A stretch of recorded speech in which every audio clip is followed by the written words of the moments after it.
So basically this was the article by the Indian Express. It came around February 2020.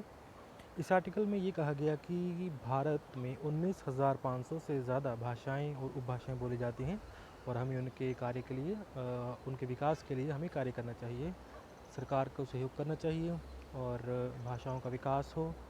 भाषाओं के विकास से ही समाज का विकास है और भाषाएं अपने साथ बहुत सारी चीज़ें जो पुराने एंशियंट टाइम्स से अपने साथ लेके आती हैं, कल्चर के तौर में, एक संस्कृति के तौर में उसको साथ लेके भाषाएं चलती हैं और हमें इन भाषाओं के विकास के लिए, उनके उत्थान के लिए सरकार के साथ मिलके कार्य करना चाहिए। ये द इंडियन एक्सप्रेस का आर्टिकल था फरवरी 2020 का।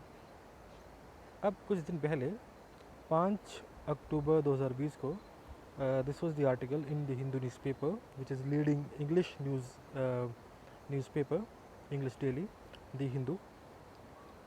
इसमें कहा गया कि English is an Indian language.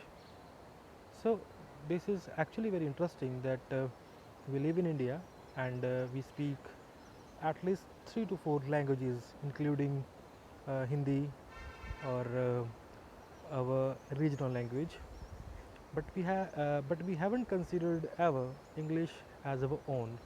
We always thought that English basically belongs to England and this language is a foreigner for us.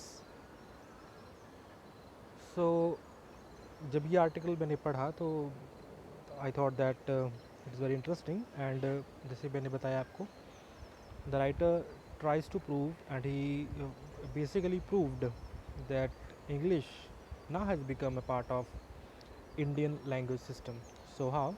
क्योंकि ये हिंदू का आर्टिकल है तो ये ज़्यादातर इनकी अंग्रेज़ी को मैंने सेम टू सेम रखा है और उसको ट्रांसलेट करने की कोशिश की है ताकि आपको बता सकूं कि इसमें क्या लिखा है बेसिकली.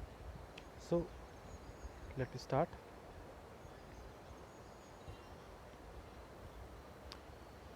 एक्चुअली ये मेन मुद्दा आया है when the National Education Policy 2020, which proposes a 3-language formula under which schools must teach at least 2 languages and that are native to India.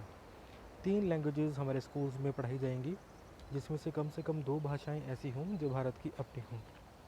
अब ज़्यादातर राज्य, विशेषकर जो साउथ इंडिया के राज्य हैं, बिकॉज़ ये हिंदू न्यूज़पेपर भी साउथ इंडिया का ही है, वहीं से ये पब्लिश होता है. And if you see that in the state of Tamil Nadu, Kerala or Andhra Pradesh, if we take example of Andhra Pradesh, they speak Telugu and English. So basically they are teaching their students in these 2 languages. So somehow or there are many reasons they are opposing this move, but we will not go to do those details because we are only here to understand that why the writer has shown his interest to prove English as an Indian language. So basically ये मुद्दा वहीं से है कि national education policy आने के बाद ऐसा हुआ है. सो यहाँ जो मैंने वर्ड्स रेड कर रखे हैं ये इनके मीनिंग द हिंदू न्यूज़पेपर के according.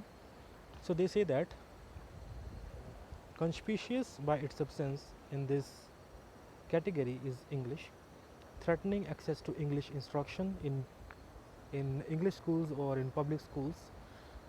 This has played into the popular notions that English is no more than a colonial imposition not native to Indians. So basically ये राइटर इसमें कहता है, यहाँ पे जो वर्ड है conspicuous, इसका हिंदी में मतलब है विशिष्ट, very means very special means which is visible easily, जिसे हम आसानी से देख सकें. ये कहता है कि नेशनल एजुकेशन पॉलिसी में, क्योंकि ये वहाँ से विशेष तौर पे और साफ तौर पे देखा जा सकता है कि अंग्रेज़ी को उसमें नहीं रखा गया बिकॉज़ इंग्लिश भारतीय लैंग्वेज नहीं है. तो इससे थोड़ा सा जो इंग्लिश स्कूल्स हैं, जो इंग्लिश मीडियम के स्कूल्स हैं, उनको थोड़ी सी कहता है कि प्रॉब्लम हो सकती है because they all are running their schools in English medium. Students are teaching English, they are studying English, the teachers are teaching in English and all work, even administration work, all those works in schools are happening in English, especially in English medium schools. तो उन schools में थोड़ी सी problem है. और इस list से national education policy आने के बाद ये भी एक नोशन है, नोशन मीन्स विचार, एन आइडिया, ये भी नोशन है कि इंग्लिश जो है वो कॉलोनियल इम्पोजिशन है, अंग्रेज़ों द्वारा हम पे थोपी की भाषा थी. In 1835, as I told you earlier, it became the official language of India by Lord Macaulay at the time of Britishers in India. So it was a colonial imposition और ये इंडिया की नेटिव नहीं है, ऐसा